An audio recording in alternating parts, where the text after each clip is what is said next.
बच्चों इस वीडियो में बात करेंगे इंग्लिश के पेपर पैटर्न के बारे में। ऑलरेडी हमने साइंस का, मैथ्स का पेपर पैटर्न पब्लिश कर दिया हुआ है, तो आप जाके उसको प्लीज चेकआउट करें, वो भी देखें। और अब बात करेंगे हम लोग इस वीडियो में इंग्लिश के पेपर पैटर्न के बारे में। इंग्लिश का पेपर जो होता है आपका 80 मार्क्स का होता है और 20 मार्क्स का आपका ओरल होता है, तो कुल मिला के इसमें हो गया 100 मार्क्स। तो 80 मार्क्स का पेपर पैटर्न कैसा है, इसको हम लोग को यहाँ पे समझना है। देखिए यह पेपर पैटर्न बहुत ज्यादा इंपॉर्टेंट पार्ट है आपके स्टडी को और आपके नॉलेज को बढ़ाने के लिए, तो आप अच्छे से इसको समझे किस तरह से क्वेश्चन आएंगे और उस हिसाब से आप लोग को तैयारी करनी है।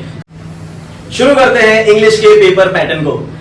यहाँ पे आप देख लो, सबसे पहले हमारे पास पार्ट क्या है, सेक्शन 1 है। सेक्शन 1 का नाम क्या है हमारे पास, लैंग्वेज स्टडी, जिसका पूरा मार्क्स है बच्चा 10 मार्क्स है। सेक्शन 1 जो लैंग्वेज स्टडी है वो 10 मार्क्स का है। अब देखना हम लोग को ये 10 मार्क्स किस तरह इसके अंदर डिस्ट्रीब्यूट है। तो इसके अंदर आपको देखने मिलेगा क्वेश्चन नंबर ए और क्वेश्चन नंबर बी।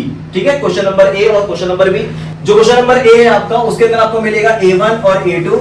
A1 है आपका डू एज डायरेक्टेड, इसका मतलब ये हुआ ग्रामर के जो क्वेश्चंस रहेंगे वो आपको सॉल्व करना है यहाँ पे।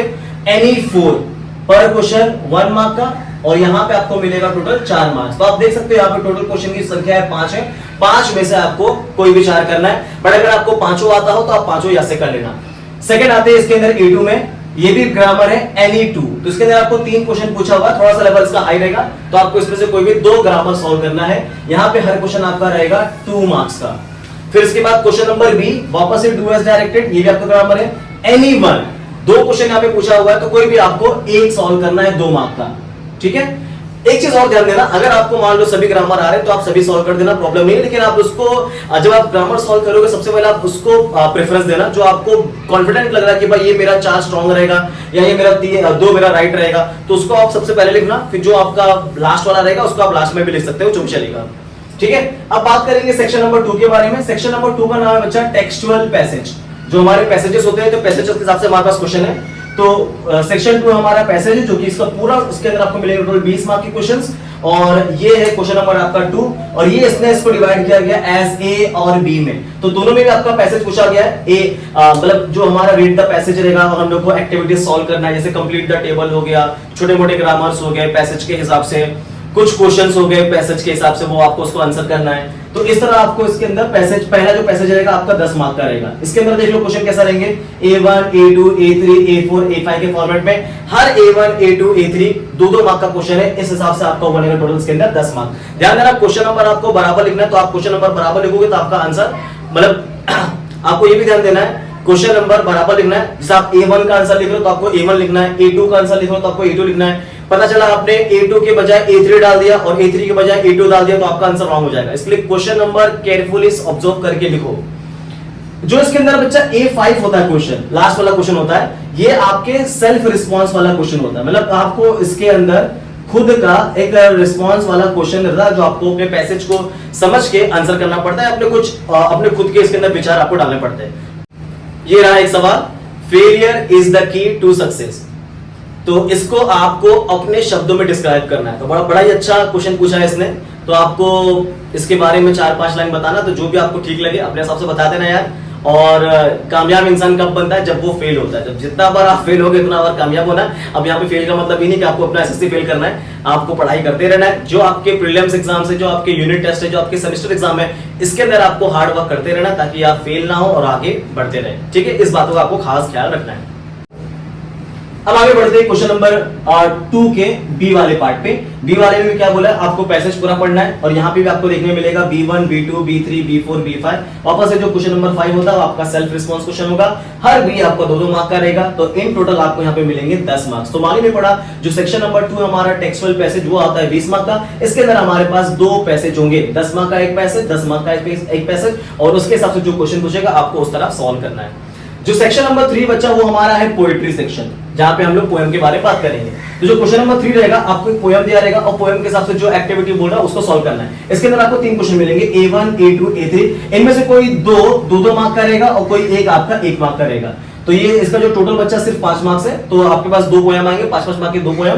एक पोएम ये रहा और एक पोएम आपका ये रहेगा। तो टोटल आपका पोएम सेक्शन से रहेगा 10 मार्क का। जो सेकंड वाला पोएम रहेगा, इसमें देख लो, ये बोल रहा है इसके अंदर आपको लिखना है एप्रिसिएशन। जैसे यहाँ पे आपको बताना है टाइटल क्या है, मतलब एक एक्सट्रैक्ट दिया रहेगा, आपको पहचानना है उसका टाइटल क्या है, उसका पोएट कौन है, आपको पोएट पहचानना है, ये हमारे पोएम का पोएट कौन है, किसने पोएम लिखा हुआ है, राइमिंग स्कीम पहचानना है, फिगर ऑफ स्पीच पहचानना है और सेंट्रल आइडिया पहचानना है। मतलब ये पोएम हमें क्या बताना चाहता है, किस बारे में डिस्क्राइब करा, उसके बारे में आपको पूरा एक्सप्लेन करना रहेगा। इस चीज को हम लोग क्या बोलेंगे, अप्रिशिएशन। तो ये 5 मार्क का रहेगा और जो पैसेज से कुछ क्वेश्चन पूछेगा वो आपका 5 मार्क्स का रहेगा। तो कुल मिला के पोएट्री सेक्शन से बच्चा आपको मिलेंगे 10 मार्क्स। सो ओवरऑल अगर आप देखते हो सेक्शन 1, सेक्शन 2, सेक्शन 3 10 और 20 30 हो गए, 30 और 10 40 हो गए। यानी पहले वाले पार्ट से, यानी section number 1, section number 2, section number 3, जिसके अंदर question number 1, question number 2, question number 3 include है, ये पूरा मिला के हो गया हमारा 40 मार्क्स। बच्चों मेरा व्हाट्सएप चैनल भी है, आपको लिंक डिस्क्रिप्शन में मिल जाएगा, उसको भी आप ज्वाइन कर लो। उसके अंदर मैं लेटेस्ट इंफॉर्मेशन प्रोवाइड करता रहता हूँ, स्टडी मटेरियल, एग्जामिनेशन के टिप्स और बहुत सारी ऐसी बातें जो हमारे एजुकेशन के लिए इंपॉर्टेंट है, वो सारा मटेरियल आपको व्हाट्सएप चैनल मिलेगा। तो आपको लिंक डिस्क्रिप्शन में मिल जाएगा, उसको आप क्लिक करके उसके अंदर भी ज्वाइन हो जाओ। साथ ही साथ ये वीडियो तमाम एसएससी के बच्चों को शेयर करें, जो भी आपके फ्रेंड्स हो जो एसएससी की एग्जाम की तैयारी करें, जिनका एग्जाम बोर्ड एग्जाम आने वाला है, तो उनका आप शेयर कर दो ताकि उनका भी नॉलेज बढ़े और आपका भी नॉलेज बढ़े। ठीक है बच्चों, बात करेंगे सेक्शन नंबर 4 के बारे में। सेक्शन नंबर 4 आपका क्या है, नॉन टेक्सुअल पैसेज, और ये वाला सेक्शन आपका है बच्चा 15 मार्क्स का। अब देख लो उसके अंदर क्या आता है। जो क्वेश्चन नंबर 4 रहेगा वो बोल रहा है पैसेज को रीड करो और जैसा एक्टिविटी दिया वैसा आपको फॉलो करना है। ये 10 मार्क्स का है, तो इसके अंदर आपको देखने मिलेगा A1, A2, A3, A4, A5, her A आपका 2-2 मार्क का रहेगा। इस तरह आपको 10 मार्क मिलेंगे, जिसमें अंदर grammar, complete the web, true और फॉल्स, फिलअप्स, इस तरह के इसके अंदर आपको क्वेश्चंस मिलेंगे। और जो A5 रहेगा वापस से आपका सेल्फ रिस्पांस क्वेश्चन रहेगा। आपने जैसा क्वेश्चन पूछ रहा है उस हिसाब से आपको बताना रहेगा कि आप उसमें क्या सीख रहे हो, अपने विचार आपको व्यक्त करने हैं। अब क्वेश्चन नंबर 4 का जो देखो बी वाला पार्ट है वो थोड़ा अलग है। ये बोल रहा है समरी राइटिंग। समरी राइटिंग मतलब क्या हो रहा है, जो आपने क्वेश्चन नंबर 4 में ए पढ़ा है, मतलब जो क्वेश्चन नंबर 4 का ए पैसेज आप पढ़ रहे हो उसी का आपको बनाना है समरी और उसका एक देना है सूटेबल टाइटल। अब देखो जो आप पढ़ रहे हो, पढ़ने के बाद आपको क्या समझ में आ रहा है, उस समझने के हिसाब से आपको बताना पड़ेगा कि भाई ये स्टोरी के हिसाब से ये टाइटल बेस्ट रहेगा। तो ये भी आपका बच्चा देखो पूरे 5 मार्क का है समरी राइटिंग, तो हिसाब से सोच समझ के लिखेगा कि इसके अंदर आपको क्या क्या डिटेल लिखना है। कुछ लाइन आप पैसेज का भी उठा सकते हो, लेकिन जहां तक हो सके आप अपने खुद का सेंटेंस बनाओ, खुद से सेंटेंस को फ्रेम करो, और जितना आप सेंटेंस को फ्रेम करते रहोगे, भर भर के लिखोगे, उतना आपके लिए बेहतर रहेगा। तो ये रहेगा क्वेश्चन नंबर 4 जो कि है 5 मार्क्स का। अब आते हैं सेक्शन नंबर 5 की तरफ। ये हमारे पास है राइटिंग स्किल्स, इसका जो पूरा टोटल है बच्चा 15 मार्क्स है। अब देखो क्वेश्चन नंबर 5 में पहला हमारे पास दिया लेटर राइटिंग, एक हमारा रहेगा फॉर्मल और एक हमारा रहेगा इनफॉर्मल। इसके बीच में हम लोग को दिया और भाई ऑप्शन है हमारे पास, या तो फॉर्मल लिखो या तो इनफॉर्मल लिखो, जो कि इसका पूरा मार्क्स है बच्चा 5 मार्क्स। आमतौर पे बहुत सारे बच्चे फॉर्मल के साथ ही जाते हैं, तो आप फॉर्मल को ही प्रैक्टिस में बना के रखो। आपके जो इंटरनल्स हो रहे हैं, आपके जो यूनिट टेस्ट हो रहा है, सेमेस्टर हो रहा है, प्रीलिम्स हो रहा है, उन सब जगह फॉर्मल लिख के अपना हैबिट स्ट्रॉन्ग कर लो और फॉर्मल लेटर ही लिख के आना, वो बेहतर रहेगा लेटर राइटिंग के हिसाब से। सेकंड, अब इसके बाद आएगा क्वेश्चन नंबर 6। इसके अंदर आपको मिलेगा ए पार्ट और बी पार्ट। ए वाले पार्ट के अंदर का नाम क्या है, इंफॉर्मेशन ट्रांसफर, ये भी 5 मार्क का है। इसके अंदर आपके पास A1 और A2 है।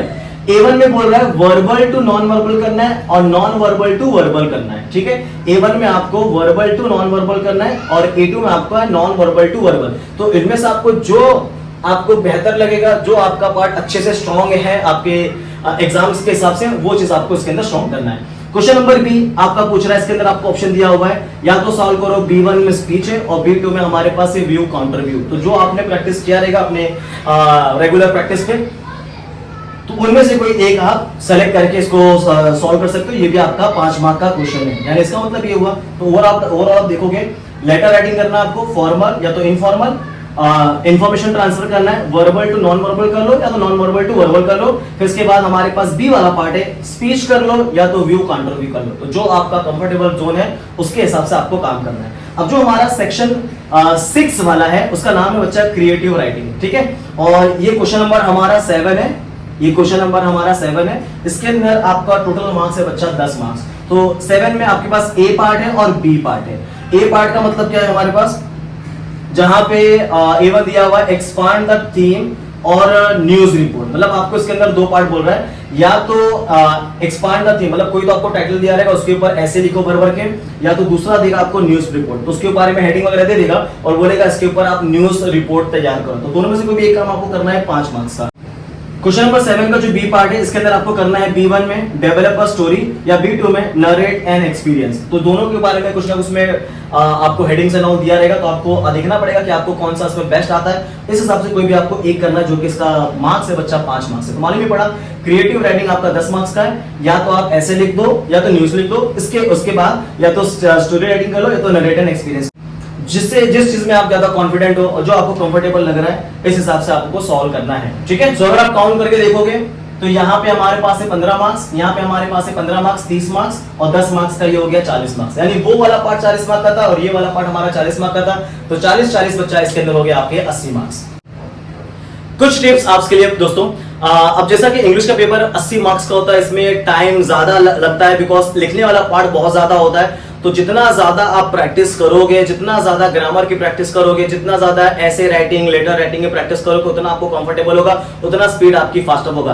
बिकॉज जितना आप फास्ट लिखोगे उतना आप फटाफट पूरा पेपर कवर कर लोगे। बहुत सारे बच्चे बाद में कमेंट करते हैं, बाद में क्वेश्चन पूछते, सर हमारा 5 मार्क का छूट गया, 10 मार्क का छूट गया।